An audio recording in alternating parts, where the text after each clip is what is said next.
Hi, everybody. Glad to have you here. It's Tuesday, the 20th day of August, and a day that the weather has changed for the week. We'll have not so many topics of discussion this evening, but a whole lot of news to bring you. That will include a changing forecast, the cold front coming that we've been talking about all week, weakening a bit as it approaches, but nonetheless still causing some wind and rains, showers and storms, and a whole lot of things associated with it.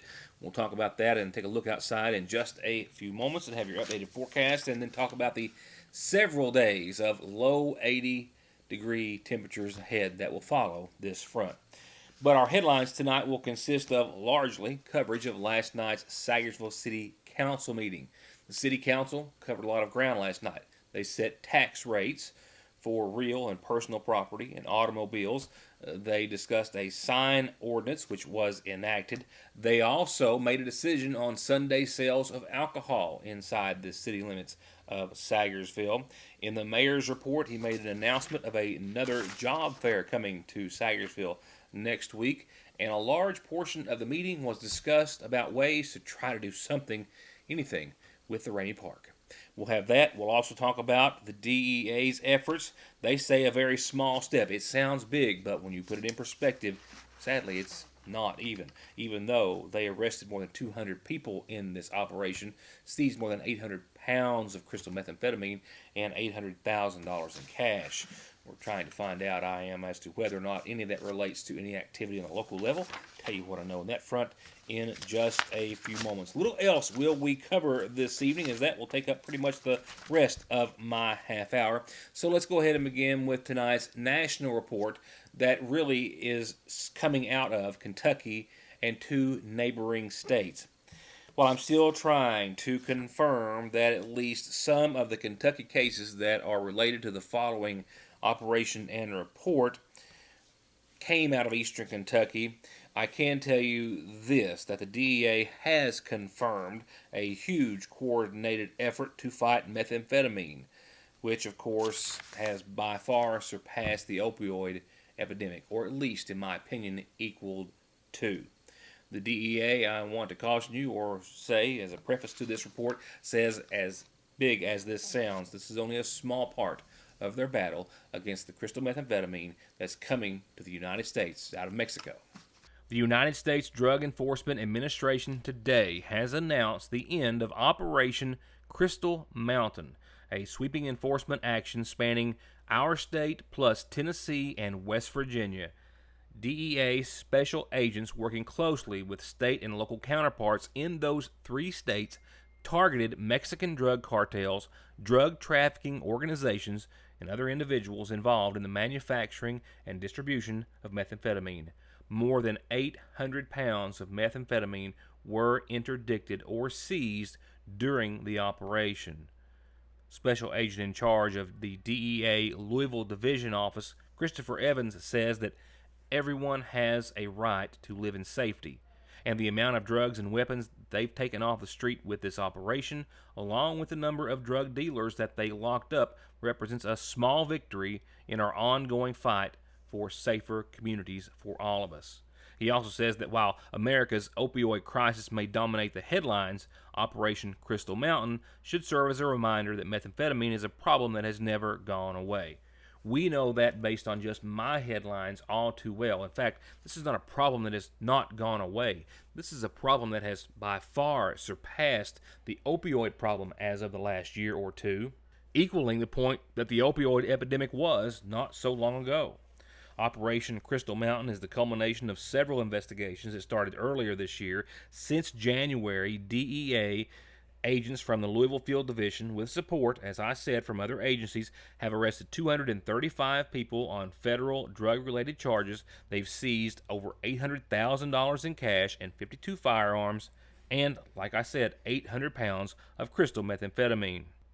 And they fully recognize that while the opioid epidemic has ravaged not just Kentucky and West Virginia and Tennessee, but the entire nation, that several large swaths of the U.S. see meth as their primary drug threat. And again, DEA officials just referring to this as a small victory in their ongoing fight for safer communities for us all. 363 kilos or 800 pounds of methamphetamine. And while that does sound dramatic, it indeed is small in comparison to the amount of drugs that are coming into certainly our part of the world in regards to crystal methamphetamine coming from Mexico. I'll be right back. Local news will pick up right after this. Coverage of your Sagersville City Council meeting from last night, while I do have cameras at 2 local governmental meetings tonight that we'll talk about tomorrow. I'll be right back. Just like that, we've jumped into the spring allergy season with all the buds and blooms, tree and grass pollen, mold, and all the nasal congestion, sneezing, itchy nose and eyes and throat that they cause. Don't get caught off guard. Protect yourself daily with a quick trip to Parkway Pharmacy for over-the-counter and prescription relief. And you can always log into parkwaypharmacy.com to have your prescriptions ready when you get there at Parkway Pharmacy in Sagersville. Your new IGA has fresh brewed coffees and delicious donuts made 7 days a week. Daily made breads piled high with any meat or cheese you can think of. And come and taste the salads, broccoli and cauliflower, cornbread, and their gourmet chicken salad made fresh right here. They've got fruit and vegetable and meat trays made with a little love, and celebrate anything with perfectly professionally made cakes. All fresh and ready for your next meal, party, or event at your Sagersville IGA, where it's a new day, place, and way to shop. Birthday wishes again begin tonight's McGoffin Farm Bureau community calendar, and we'll say happy birthday to Ned. That's Ned Hackworth. From Carol and family and friends, happy birthday to you, and happy birthday wishes to Terry Jenkins from Tanya and Trenton and family and friends. Happy birthday, Terry Jenkins, to you too.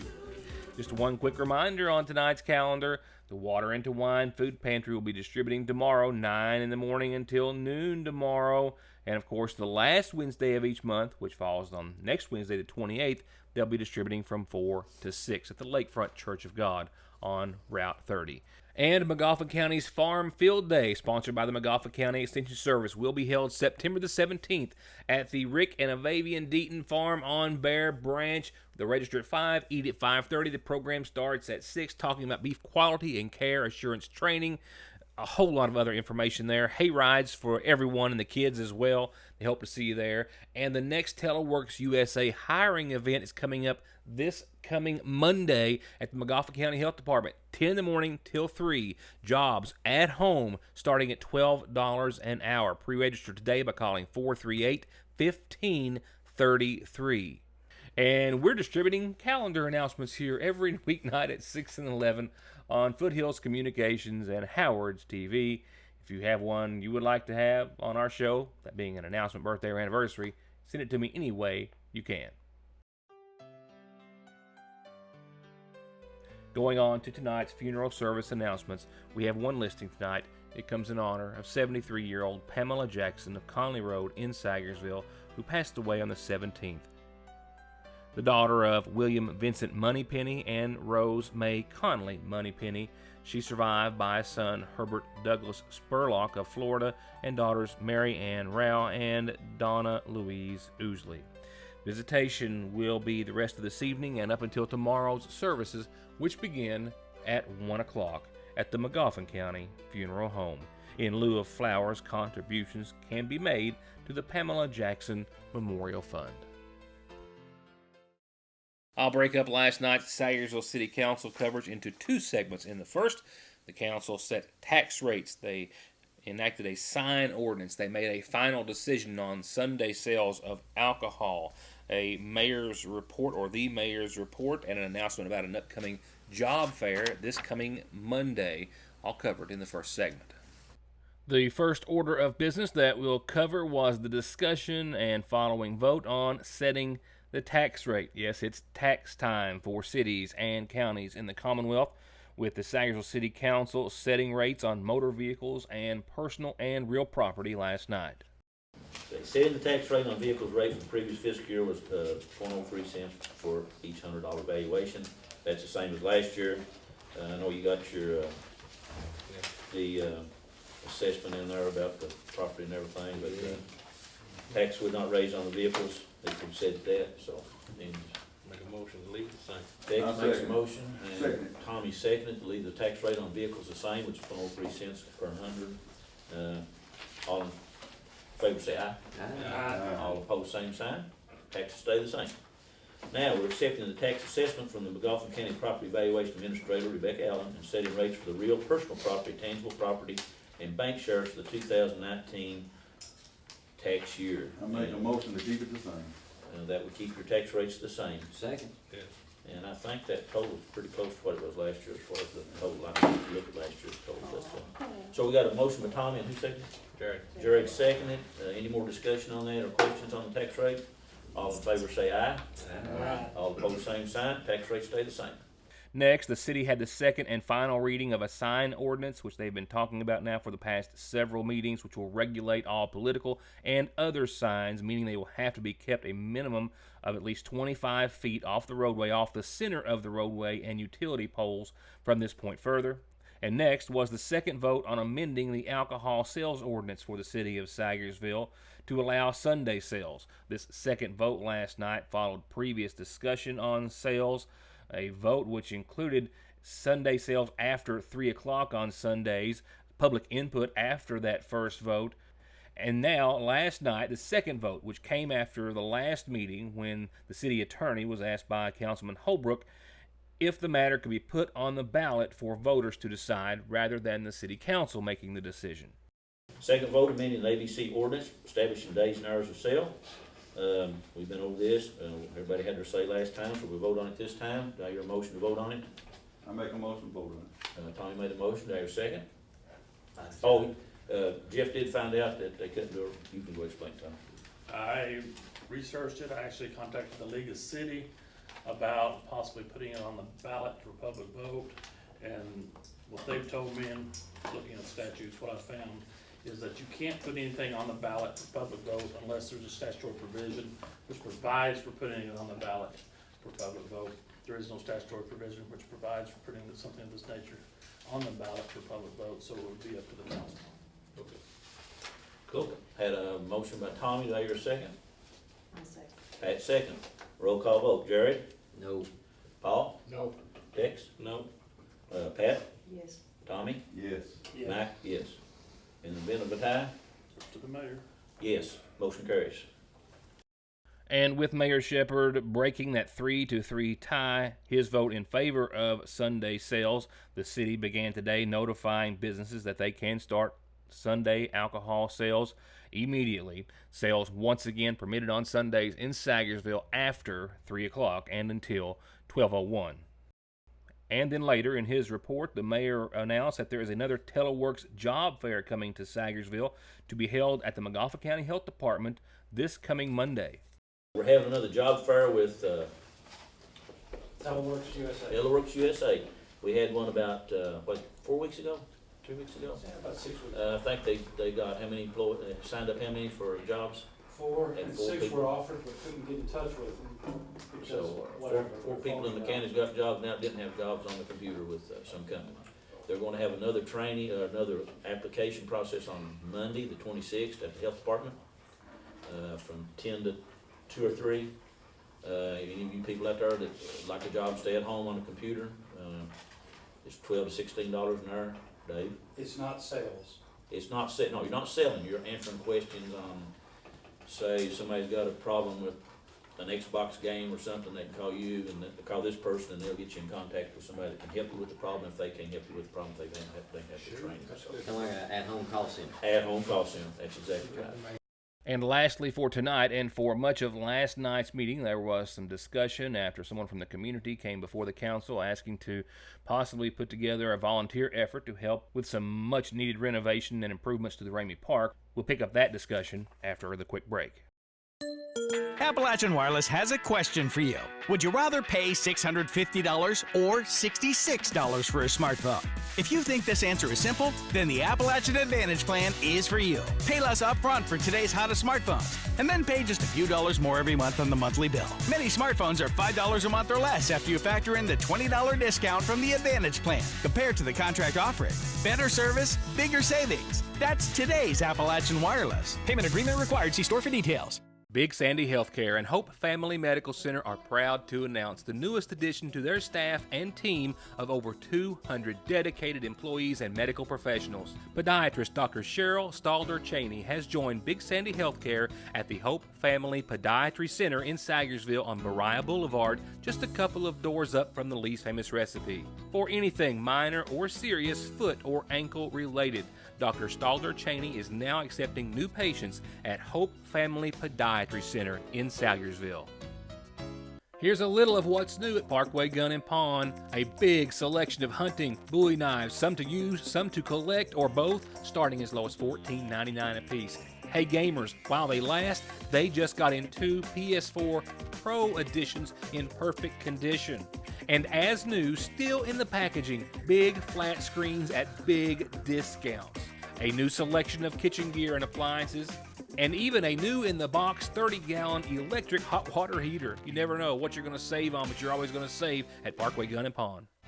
From brakes, exhaust, suspension, fluid changes, to expert collision and auto body, to turning your 4x4 or diesel from mild to wild, get real auto maintenance, paint, and repair at Black Smoke Performance in Dixie of Sagersville. 349-8785. Getting the best deal on the best tires with the best service has never been easier. Just log on to conleytire.net, check out the latest rebates, sales, and promotions, pick out the tires you want, and email, call, or come by. For huge savings from the family who's been proudly serving the area for over 32 years. Conley Tire in Staffordsville, 297-2424. SSI and disability cases are harder to win these days. You need all the help you can get. If the government has turned you down, I will not. Many factors are considered when a claim is being processed, like your age, education, physical, and mental disabling conditions. When it comes time to winning your disability case, you should not face a federal judge alone. You need an attorney who is experienced, determined, hardworking, knowledgeable, and dedicated to helping you win benefits that you deserve. If you need help with your SSI or disability case, call me, Donald Wayne McFarland, and let me go to work for you. Never seen what's inside the seasonal shop, you've never seen anything like it. And if you have seen what's inside the seasonal shop, you've never seen it like this. From all the styles of pillows, dishware, bedding, and wall hangings, it's full of beautiful home decor. And there are frames for anyone and any occasion. There are neat and unique ways to design and do it yourself. There are flowers too perfect to be real. And from expecting moms to newborns, toddlers, teens, and adults, the fashions and designs and jewelry are simply endless and always changing at Fraser's Prater Drugs Seasonal Shop. The second segment that we'll cover tonight in regards to last night's Sagersville City Council meeting centered around a woman from the area inquiring about wanting to help with the Ramey Park, the most used part of Sagersville and Magoffin County. We have a lot of wonderful things, assets here in Sagersville and Magoffin County, the cabins, the newly formed Dawkins Trail, and a lot of other things that, of course, we hold near and dear to our hearts. The most used, in my opinion, is indeed, and as always has been, perhaps always will be, the Ramey Park. And as we all know, including our local officials, as you're about to hear, it needs a lot of help. Going back to City Council coverage from last night, much of the last portion of the meeting centered around discussion of the Ramey Park and how it has long needed a vast number of improvements. When it came to comments from the audience, Brooklyn Bailey was there to ask if it was possible to organize a volunteer effort to help address issues, everything from grass to painting the dugouts to new playground equipment to the lights to a lot of other long-standing issues that the park has, from small to large. There are just so many people in our community, volunteers and support, who want to make it, the park and Sagersville, a better place. And I know everybody here wants the same thing. And I know it takes time and effort, but I feel like with... It takes money. Yeah, it does. And I feel like with, support from the community and volunteers and, stuff like that, we could get something accomplished, even if it's small little goals, that you could get accomplished over time. Everyone agreed that Bailey brought up a lot of valid points, with the mayor saying that the city is already trying to find ways to fix most all of those issues and more, saying the city spent about $250,000 in the past 6 years on just the basic needs, and that the Ramey Park does need a major overhaul.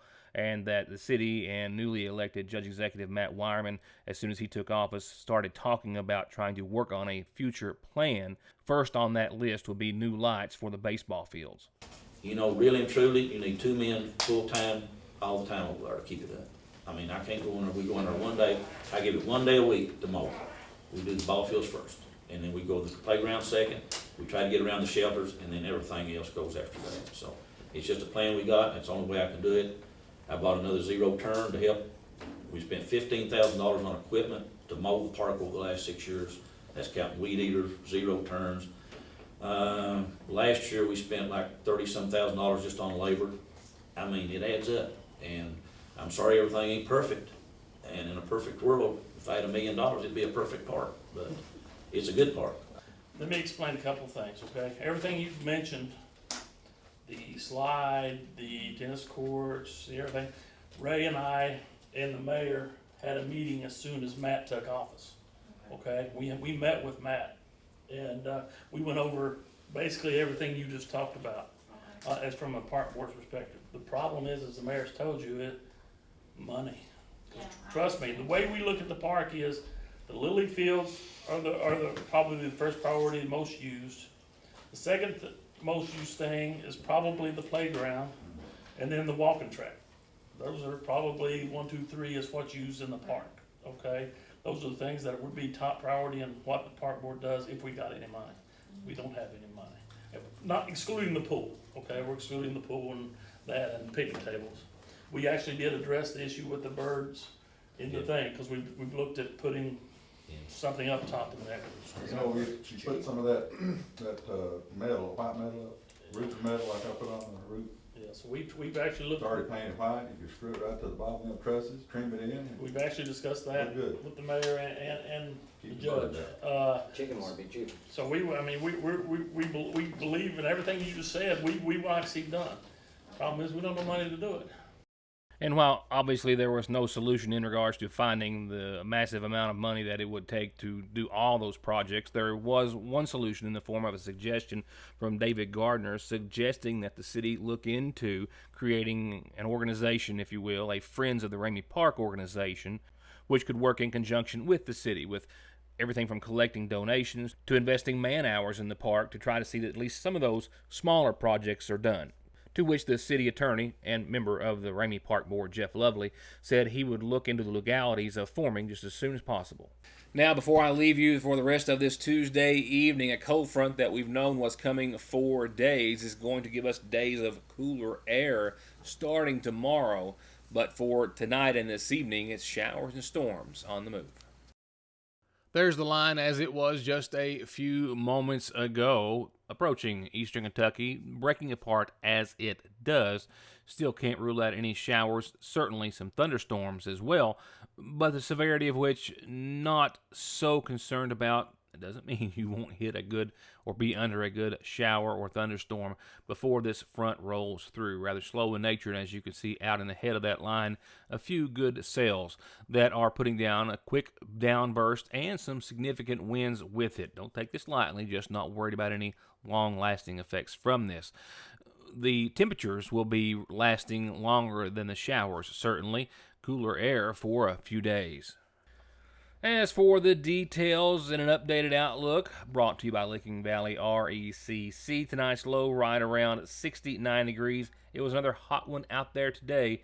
Temps right around 92, 93, and heat indices, of course, pushed it up close to 9,900, 101, maybe even 102 for some folks. But clouds are on the increase. Showers, of course, as we just spoke about, on the move and headed into the area. A few thunderstorms as well, not looking for anything on the severe side as of this hour, but tonight's showers and storms and that activity will be followed by tomorrow with more heat in store, even though tomorrow's daytime high looks to be adjusted at about 89 degrees with the heat and humidity still in place, the humidity being the other player in this, of course.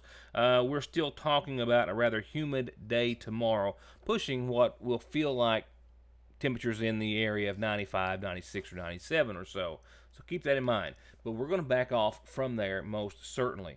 So for your Wednesday, partly sunny, 89. It'll feel warmer. Gusts out of the south, southwest, maybe 6 to 8 to 10 to 15 miles per hour.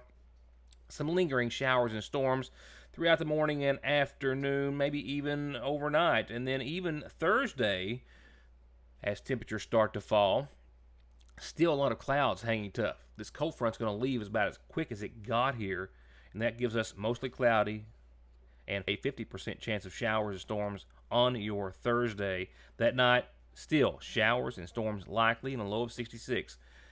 Friday, still showers and storms in the forecast likely. Even though partly sunny skies will also make an appearance, we still have a 60% threat of showers and storms. Your Friday night football forecast, by the way, looks to be 62 and a 40% chance of some showers and storms. But notice what temperatures do. Like I said, Friday, daytime highs topping out at 80. Saturday, 81, partly sunny and a 30% chance of showers. Sunday, still 82 and a 30% chance of showers. Monday, a 30% chance still, partly sunny, and still in the low 80s. Monday, and maybe even holding on to Tuesday, too. That's it for this Tuesday. Still, I got a whole lot of fun from Community Day to talk about. We're working very hard to cover it very well in this week's edition of the Sagersville Independent, too. So we hope to see you back here tomorrow night. Hope to pick up a paper on Thursday, and we'll carry all on from then as far as your local news is concerned. Thank you all for being a part of tonight's show. Watch your weather. See you tomorrow.